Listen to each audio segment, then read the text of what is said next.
प्रश्नावली 4.1 द्विघात समीकरण। प्रश्नावली चौथी कौन सी है हमारी?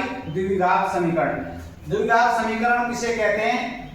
ऐसा समीकरण जिसमें अज्ञात राशि x y z का सबसे बड़ा घातांक 2 हो, यानी उसकी घात 2 हो, वो द्विघात समीकरण या वर्ग समीकरण कहलाता है। x y z कोई सा हो, उसका सबसे बड़ी घात कितनी होनी चाहिए? 2। 2 से ज्यादा नहीं हो या 2 से कम नहीं हो, तो वो कौन सा होता है? द्विघात समीकरण या वर्ग समीकरण होता है। जैसे ax square plus bx plus c बराबर 0, ये आपका द्विघात समीकरण है। अब इसमें देखो पहला सवाल है। पहले सवाल में हमसे पूछा है जांच कीजिए क्या निम्न द्विघात समीकरण है या नहीं है। x प्लस 1 का स्क्वायर बराबर 2x माइनस 3। अब ये हो गया हमारा a प्लस b का square, a square plus 2ab plus b square, ये सब समीकरण लगानी है। इसमें a का मान x है, b का मान 1 है। x स्क्वायर प्लस 2 गुणा x गुणा 1 प्लस 1 का स्क्वायर, 2 को x से गुणा करेंगे तब 2x माइनस 2 को 3 से गुणा करेंगे तब 6। x स्क्वायर 2 को x से गुणा करेंगे 2x, 2x को 1 से गुणा करेंगे तब 2x प्लस 1 बराबर 2x माइनस 6।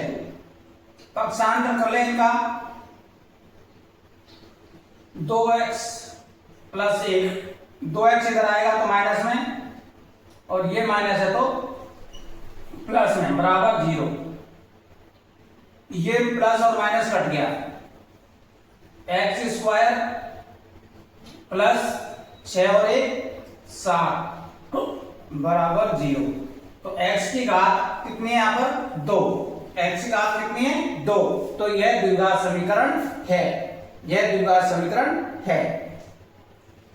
अगला सवाल, दूसरा सवाल, पहले का दूसरा सवाल। x स्क्वायर माइनस 2x बराबर माइनस 2 कोष्टक 3 माइनस x। तो ये x स्क्वायर माइनस का 2x बराबर माइनस 2 से 3 को गुणा करेंगे तो माइनस के 6, माइनस और माइनस हो गया प्लस, 2 को x से गुणा करेंगे तब 2x। अब इनका पक्षांतर करेंगे, इधर पक्षांतर कर लेते हैं। ये हो गया आपका x स्क्वायर माइनस का 2x, यहाँ पर ये 2x प्लस का इधर आके ये भी माइनस में हो गया, और ये 6 माइनस का इधर आके किसमें हो गया? ये प्लस में, बराबर 0। x स्क्वायर माइनस, ये भी माइनस की, ये भी माइनस की, 2 और 2 जुड़ के कितने हो गए? 4x, आगे प्लस का 6, तो 6 बराबर में 0। तो ये द्विघात समीकरण है, क्योंकि x के ऊपर घात कितनी आ गई यहाँ पर? 2। तो यह द्विघात समीकरण है।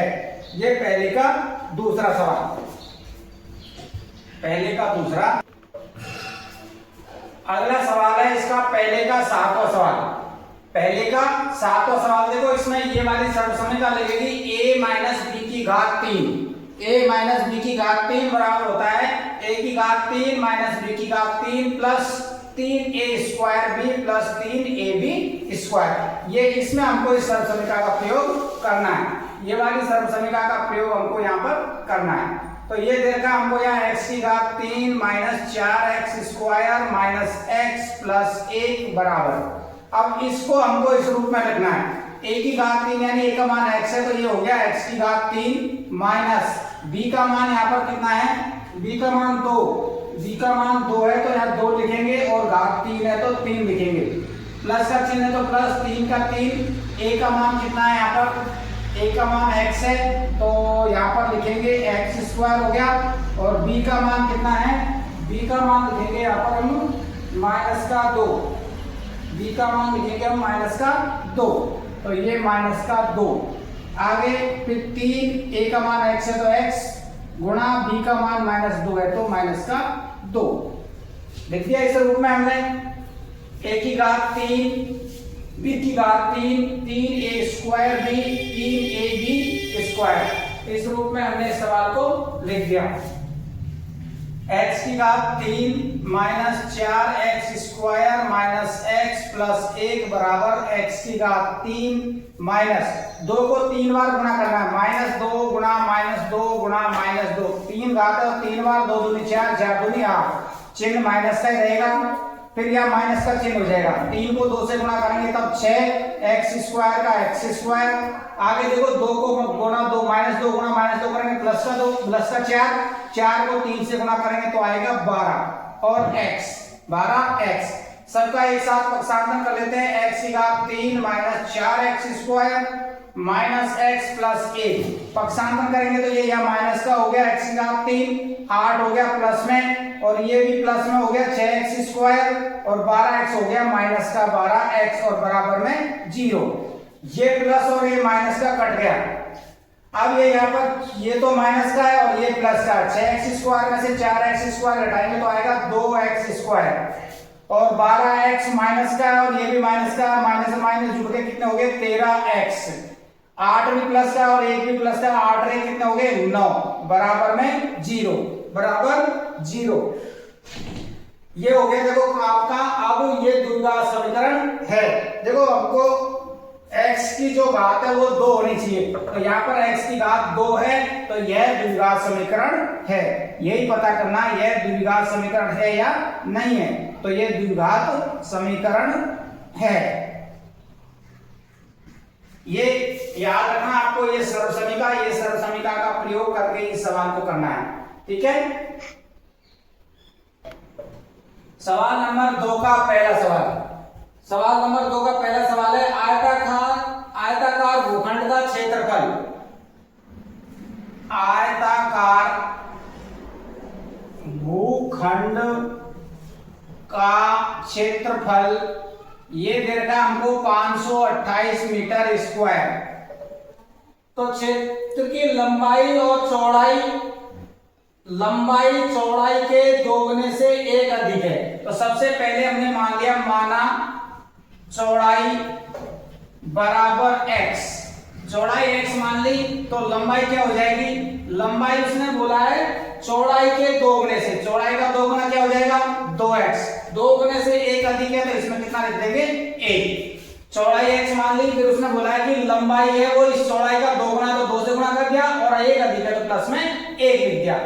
अब हमको पहले देखो क्षेत्रफल दे रखा है, तो आयत का क्षेत्रफल का सूत्र क्या होता है, आयत का क्षेत्रफल बराबर होता है लंबाई इंटू चौड़ाई, लंबाई इंटू चौड़ाई।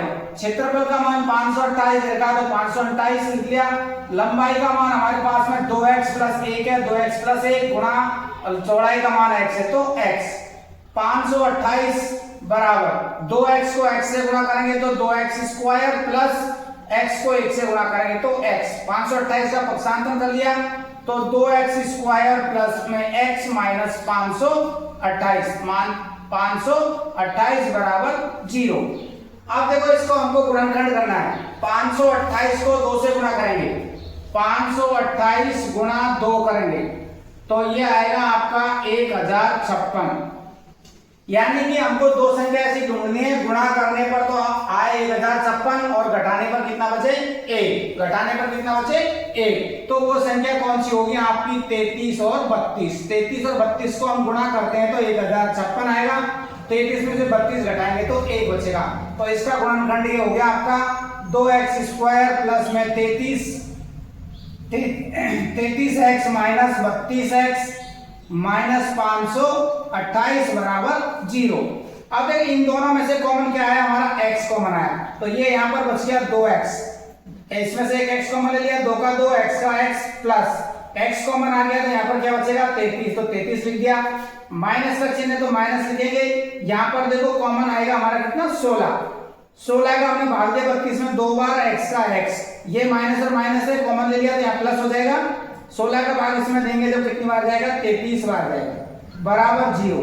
दोनों कोष्टक समान है तो इनको एक बार लिख लो, 2x प्लस 33 बराबर 0 हो गया और 1 हो गया आपका x माइनस 16 बराबर 0।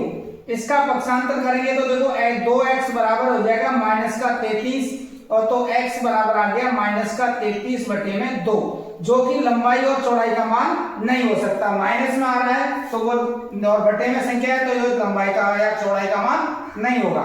16 का पक्षांतरण कर लिया यहाँ पर तो x बराबर कितना आ गया 16 मीटर, x का मान आया 16 मीटर, वो हमारा क्या है चौड़ाई, यानी चौड़ाई का मान तो हमारा कितना आ गया 16 मीटर आ गया। अब हमको लंबाई का मान ज्ञात करना है तो यहाँ 2 गुणा 16 प्लस में 1, 16 दूनी 32, 32 और 1 कितना हो गया 33, 32 और 1 33 मीटर। तो यहाँ पर हमसे लंबाई और चौड़ाई का मान पूछा है तो चौड़ाई तो कितनी आ गई 16 मीटर, लंबाई कितनी आ गई 33 मीटर। ठीक है, देखो आयताकार भूखंड का हमको क्षेत्रफल दे रखा था 528, फिर उसने सवाल में बोला कि जो लंबाई है, सवाल में लंबाई चौड़ाई की 2 गुने से 1 अधिक है, तो हमने सबसे पहले चौड़ाई मान लिया हमने x, लंबाई चौड़ाई का 2 गुना यानी 2x, 1 अधिक है तो प्लस में 1 लिख दिया, तो ये होगी चौड़ाई, ये लंबाई हो गई, ये चौड़ाई होगी। आयत का क्षेत्रफल का सूत्र होता है लंबाई गुणा चौड़ाई, तो क्षेत्रफल का मान 528 दे रखा सवाल में, हमने 528 लिख दिया, लंबाई का मान हमारा ये 2x प्लस 1 है, 2x प्लस 1 और चौड़ाई का मान x है तो x, इन दोनों को गुणा किया अपन ने, 2x को x से गुणा किया तो 2x स्क्वायर, x को 1 से गुणा करेंगे तब x, 528 का हमने इधर पक्षांतरण कर लिया, ये यहाँ प्लस में था तो माइनस में हो गया। अब इसका हमको गुणनखंड करना है, गुणनखंड कैसे करेंगे 528 को 2 से गुणा करने पर कितना आता है 1056। अब दो संख्या हमको ऐसा पता करनी है कि गुणा करने पर तो 1056 आ जाए, लेकिन और घटाने पर कितना बचे 1, घटाने पर कितना बचे 1, तो वो संख्या कौन कौन सी है 33 और 32, घटक गुणा करेंगे तो 1056 आएगा, 33 में से 32 घटाएंगे तो 1 लिख दिया इसकी जगह पे। इन दोनों में से कॉमन क्या रहा था x, तो x ले लिया, ये हो गया 2x प्लस 33, चिन्ह माइनस है तो माइनस, इन दोनों में से क्या कॉमन आया 16, 16 का भाग 32 में 2 बार तो 2x हो गया, माइनस और माइनस क्या हो गया यहाँ पर प्लस, 16 का भाग दिया इसमें कितने बार गया 33 बार, दोनों कोष्टक समान है, एक बार लिख दिया, फिर ये बचा हमारे पास x माइनस 16 तो x माइनस 16 लिख दिया, 33 का इधर पक्षांतरण करेंगे तो माइनस में हो गया, बटे में 2 है 2, तो ये मान माइनस में आया, बटे में आया, तो ये लंबाई और चौड़ाई का मान नहीं हो सकता, तो x बराबर ये आ गया हमारा 16, x का बराबर क्या माना था हमने चौड़ाई, तो चौड़ाई का मान तो कितना आ गया 16, फिर यहाँ लंबाई का मान ज्ञात करना था, x की जगह पर 16 रखो, 16 दूनी 32, 32 अरे 33, तो देखो उसने कहा कि चौड़ाई लंबाई चौड़ाई के 2 गुने से, तो इसका 2 गुना तो 32 होता है और 1 अधिक है तो चौड़ाई तो हो गई 16 और लंबाई कितनी हो गई 33। ठीक है।